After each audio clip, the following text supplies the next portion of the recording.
perezida w'umutwe w'abadepite, banyakubahwa ba ministre, banyakubahwa ba vice perezida b'inteko ishinga amategeko imitwe yombi, banyakubahwa mugize inteko ishinga amategeko, banyakubahwa abayobozi mu nzego zitandukanye, abahagarariye imitwe ya politiki n'imiryango itari ya leta, batumirwa bahire mwaramutse. Mu izina ry'inteko ishinga amategeko, nejejwe no kubaha ikaze, mbashimira kuba mwigoye mukaza gukurikirana iyi nama nyunguranabitekerezo ku miterere y'ingengabitekerezo ya jenoside mu karere, ingaruka zayo n'ingamba zo kuyirwanya. Banyakubahwa bayobozi batumirwa bahire, turabizi neza ko ingengabitekerezo ya jenoside ari imwe mu ntwaro mbi zashegesha igihugu cyacu kuva mu gihe cy'ubukoroni kugeza ibyaye jenoside yakorewe abatutsi mu 1994.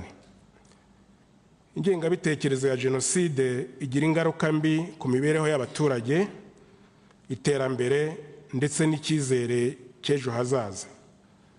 Mu Rwanda by'umwihariko twabonye ingaruka zayo mu mateka mabi twanyuzemo, ariko nanone twerekanye ko bishoboka kuyirwanya, tukubaka igihugu gishingiye ku bumwe, kigendera ku mategeko kandi gitera imbere. Banyakubahwa bayobozi batumirwa, mu Rwanda haracyagaragara ibimenyetso by'ingengabitekerezo ya jenoside birimo gupfobya no guhakana jenoside, gukwirakwiza amacakubiri mu baturage ndetse n'imvugo zibiba urwango.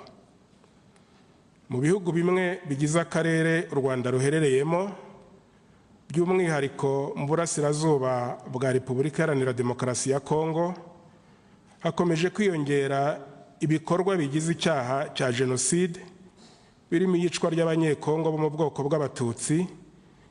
Ibyo bikaba bitizwa umurindi na guverinoma ya Repubulika Iharanira Demokarasi ya Kongo yifatanyije n'umutwe w'iterabwoba wa FDLR, bakaba bagamije guhungabanya umutekano w'u Rwanda ku nyungu z'abayobozi b'icyo gihugu ndetse n'iz'ibihugu bimwe bikunda kuba barusarurira mu nduru.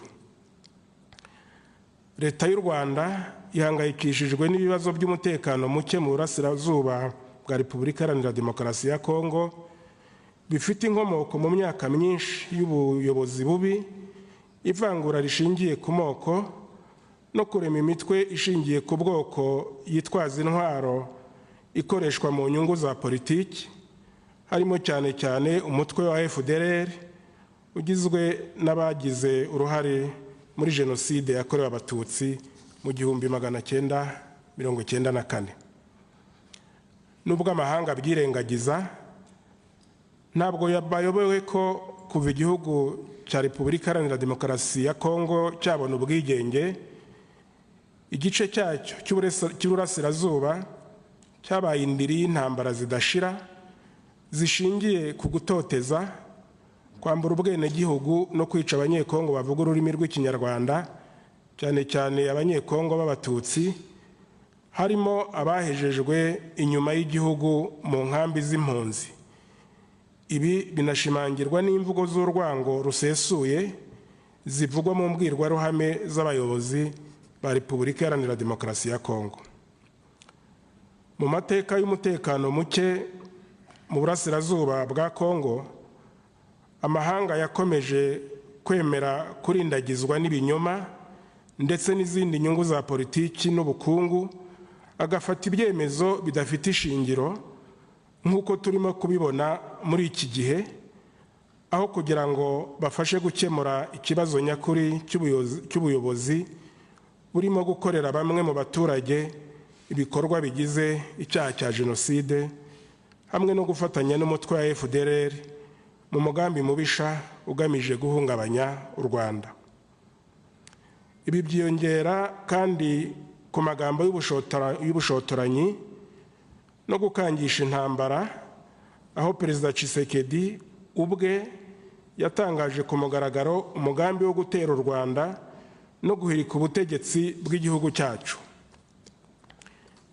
Nk'intumwa z'Abanyarwanda, Inteko Ishinga Amategeko yateguye iyi nama kugira ngo muri ibi bihe amahanga yahisemo kwirengagiza ikwirakwizwa ry'ingengabitekerezo ya Jenoside kandi akaba adashaka guha agaciro ikibazo cy'umutekano w'igihugu cyacu, dushimangire ko duhagaze hamwe n'ubuyobozi bw'igihugu cyacu burangajwe imbere na Nyakubahwa Paul Kagame, Perezida wa Repubulika y'u Rwanda.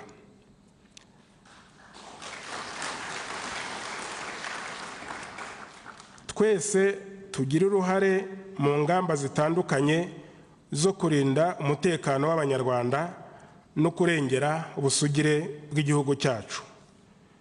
Banyakubahwa, intego y'iyi nama ni ukugira ngo nk'abayobozi mu nzego zitandukanye duhagarariye kandi nk'abafatanyabikorwa dusangira ibitekerezo ku miterere y'ingengabitekerezo ya Jenoside muri iki gihe, haba mu gihugu imbere ndetse no mu karere, kugira ngo dushakire hamwe ingamba zo kuyirwanya. Ni umwanya kandi wo kurebera hamwe ingamba zo gukomeza kurinda ubumwe bw'Abanyarwanda, umutekano n'imiyoborere myiza y'igihugu cyacu, kugira ngo tunoze ubufatanye, duhuze intego n'ibikorwa mu murongo w'ibyo Abanyarwanda bifuza kandi badutegerejeho. Tugume mu cyerekezo cyubakiye ku mahame remezo igihugu cyacu cyiyemeje kugenderaho. Ayo mahame remezo akubiye mu Itegeko Nshinga rya Repubulika y'u Rwanda mu ngingo ya 10 harimo by'umwihariko ihame remezo ryo gukumira no guhana icyaha cya Jenoside, kurwanya ihakana n'ipfobya bya Jenoside no kurandura burundu ingengabitekerezo ya Jenoside n'ibyo igaragariramo byose, kurandura burundu ivangura n'amacakubiri bishingiye ku bwoko, ku turere cyangwa ku kindi icyo ari cyo cyose, no gushyira imbere ubumwe bw'Abanyarwanda. Banyakubahwa bayobozi, imwe mu ngamba zo kurwanya no gutsinda ingengabitekerezo ya Jenoside n'umugambi w'abashaka kugirira nabi u Rwanda harimo gukomeza guhagarara ku bumwe bwacu no kugaragariza amahanga impamvu nyakuri zitera umutekano muke muri Repubulika Iharanira Demokarasi ya Kongo. Turizera ko ibiganiro tugiye guhabwa ndetse n'ibitekerezo tuza gutanga biza kuganisha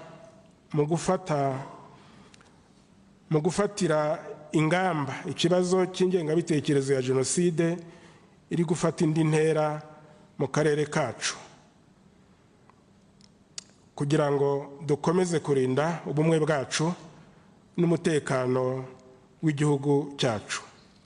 Banyakubahwa abayobozi, mu kungurana ibitekerezo twaza no kurebera hamwe ibijyanye no gufasha urubyiruko rwacu mu Rwanda no mu mahanga kumenya amateka y'igihugu cyacu, gukomeza kurushishikariza kurwanya ingengabitekerezo ya Jenoside no kuvuguruza abakwirakwiza ibinyoma ku gihugu cyacu, nk'uko muri iki gihe hari abatangiye kubikora ku mbuga nkoranyambaga kubera ishyaka ryo gukunda igihugu n'Abanyarwanda. Mu gusoza, nongeye kubashimira mu izina ry'Inteko Ishinga Amategeko kandi mbifuriza ibiganiro byiza kandi byubaka. Nkaba nejejwe no gutangiza ku mugaragaro iyi nama. Murakoze.